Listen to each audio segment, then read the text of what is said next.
Good morning, Little Masters, and welcome back to today's Tolkien Times. I'm the Man of the West, also from the Prancing Pony podcast. Let's wrap up week 46 with Second Age Saturday. Now, last week we read about the birth and childhood of Ancalime, the daughter of Aldarion and Erendis, as well as her father's desire to go sailing yet again.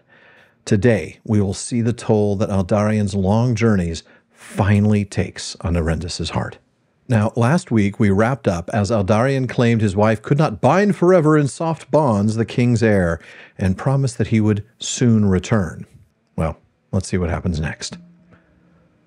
"Soon," she said, "but the years are unrelenting, and you will not bring them back with you. And mine are briefer than yours. My youth runs away, and where are my children, and where is your heir? Too long and often of late is my bed cold." "Often of late I have thought that you preferred it so," said Aldarion. "But let us not be wroth, even if we are not of like mind. Look in your mirror, Erendis. You are beautiful, and no shadow of age is there yet. You have time to spare to my deep need. 2 years is all that I ask." But Erendis answered, "Say rather, 2 years I will take whether you will or no. Take 2 years then, but no more. A king's son of the blood of Eärendil should also be a man of his word." Next morning, Aldarion hastened away. He lifted up Ancalime and kissed her, but though she clung to him, he set her down quickly and rode off. Soon after, the great ship set sail from Romenna. Hirolonde, he named it, Haven Finder, but it went from Numenor without the blessing of Tar Mineldur, and Erendis was not at the harbor to set the green bow of return, nor did she send. Aldarion's face was dark and troubled as he stood at the prow of Hirolonde, where the wife of his captain had set a great branch of Oiolaire, but he did not look back until the Meneltarma was far off in the twilight. All that day Erendis sat in her chamber alone, grieving, but deeper in her heart she felt a new pain of cold anger, and her love of Aldarion was wounded to the quick. She hated the sea, and now even trees that she had loved, she desired to look upon no more, for they were called to her the masts of great ships. Therefore, ere long she left Armenelos and went to Emerie in the midst of the isle, wherever, far and near, the bleating of sheep was borne upon the wind.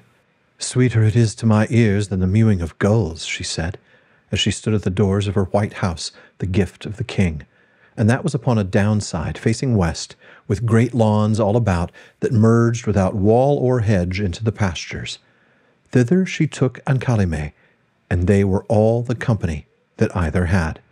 For Erendis would have only servants in her household, and they were all women, and she sought ever to mold her daughter to her own mind, and to feed her upon her own bitterness against men. Ancalime seldom indeed saw any man, for Erendis kept no state, and her few farm servants and shepherds had homesteads at a distance. Other men did not come there, save rarely some messenger from the king, and he would ride away soon, for to men there seemed a chill in the house that put them to flight, and while there they felt constrained to speak half in whisper. One morning, soon after Erendis came to Emerie, she awoke to the song of birds, and there on the sill of her window were the elven birds that long had dwelt in her garden in Armenelos, but which she had left behind, forgotten. "Sweet fools, fly away," she said.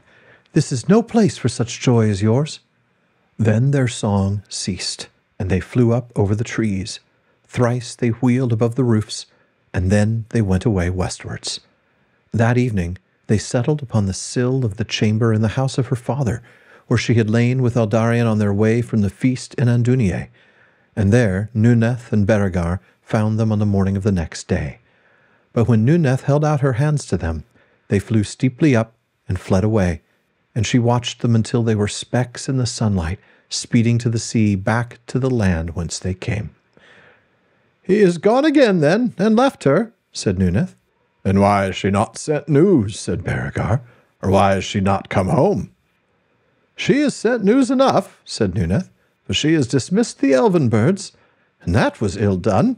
It bodes no good. Why, my daughter? Surely you knew what you must face. But let her alone, Berengar, wherever she may be. This is her home no longer, and she will not be healed here. He will come back, and then may the Valar send her wisdom, or guile at the least. Oh, the first thing I want to talk about is that opening paragraph where Erendis reminds Aldarion that her lifespan is shorter than his. Mine are briefer than yours. He brushes this off by basically saying how she's still youthful in appearance, and then, ooh, you have time to spare to my deep need? He doesn't ask, he tells. And she sure does pick up on that, telling him that he should just be honest. I'm going to be gone for 2 years, whether you want me to or not. But she makes it abundantly clear that she will hold him to his word regarding this 2-year venture. Now, before we move on to Aldarion's departure, there is a footnote to this that I want to mention. She asked him, "Where are my children and where is your heir?" Christopher Tolkien adds there in the footnote that the Númenóreans, like the Eldar, avoided the begetting of children if they foresaw any separation likely between husband and wife, between the conception of the child and at least its very early years. Aldarion stayed in his house for a very brief time after the birth of his daughter, according to the Númenóreans' idea of the fitness of things. In other words, he's violating his own cultural standards by leaving Erendis and Encalime so soon after her birth. Now, there are other things in this conversation and the next morning's departure that are really worth spending time on, but I'm going to do that when we cover this story on the PPP in a couple of years' time. I want to be able to do it much, much more in depth. For now, we're going to go ahead and move on. So, what happens after he leaves on Hirolande, the name of which we covered in Word Nerd Wednesday a couple weeks ago? Well, to no one's surprise, Erendis grows cold and angry. She's deeply hurt, and so is the love that she once had for her husband. She and her daughter leave the capital city, and they go back to her homeland of Emerie, and she surrounds herself with only women. And pay attention to one line here. She sought ever to mold her daughter to her own mind and to feed upon her own bitterness against men. Now, given the way that Aldarion has treated her, I can sympathize, but her actions here are going to have long-lasting ramifications through the life of her daughter, so stay tuned. And finally, the symbolic dismissal of the elven birds and the response of her parents, and her mother in particular. It's great stuff. We're going to see whether the Valar sent her wisdom, or at least guile, as her mother suggests, in later episodes.